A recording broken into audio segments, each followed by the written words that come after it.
વડોદરાની કલેક્ટર કચેરીમાં એક સગીરે આત્મવિલોપનનો પ્રયાસ કરતા હાઈ વોલ્ટેજ ડ્રામા સર્જાયો હતો તો પોતાના જ ગામના એક બુટલેગરના ત્રાસથી મામાના ઘરે રહેવા મજબૂર આ સગીર યુવાન કેરોસીનનો ડબ્બો લઈ કલેક્ટર કચેરીમાં ઘૂસી જતા અફરાતફરી મચી ગઈ હતી।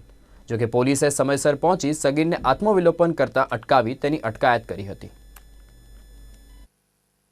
પોતાના ગામના એક બુટલેગરની હેરાનગતિથી કંટાળેલા એક સગીર વયના યુવાને બુધવારે વડોદરાની કલેક્ટર કચેરી માથે લીધી હતી।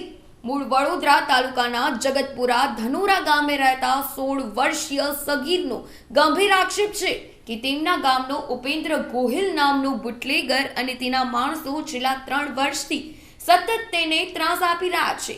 3 વર્ષ અગાઉ તેને ગામના જ નરેન્દ્ર ગોહિલ નામની વ્યક્તિએ બુટલેગર ઉપેન્દ્ર ગોહિલને તેનો મોબાઈલ ફોન આપવા તેના ઘરે મોકલ્યો હતો, પરંતુ તે ઘરે ન મળતા સગીરે તે મોબાઈલ ઉપેન્દ્રની પત્નીને આપી દીધો હતો, જેથી પત્નીના હાથમાં મોબાઈલ જતા બુટલેગર ઉપેન્દ્ર ગોહિલે સગીરને મારી જાનથી મારી નાખવાની ધમકી આપી હતી અને ગામ છોડી દેવાનું કહેતા ગભરાયેલ સગીર તેના મામાના ઘરે સાવલી તાલુકાના સીતાપુરા ગામે જતો રહ્યો હતો અને ત્યારથી જ તે ત્યાં રહે છે।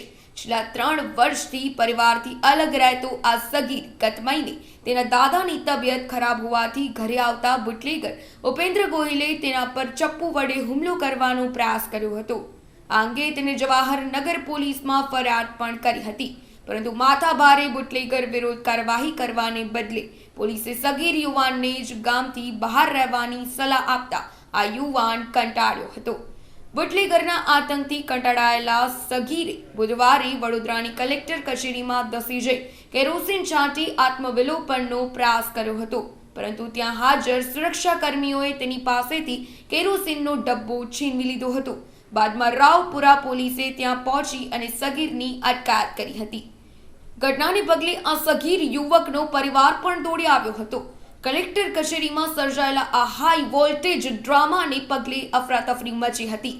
જોકે હવે સવાલ એ થાય છે કે બુટલેગરના ત્રાસમાંથી પોતાને મુક્ત કરાવવા માટે સગીરે અંતિમ પગલું ભરવા સુધીનો નિર્ણય કરતા તેની માટે જવાબદાર બુટલેગર અને પોલીસ સામે કલેક્ટર શું કાર્યવાહી કરશે?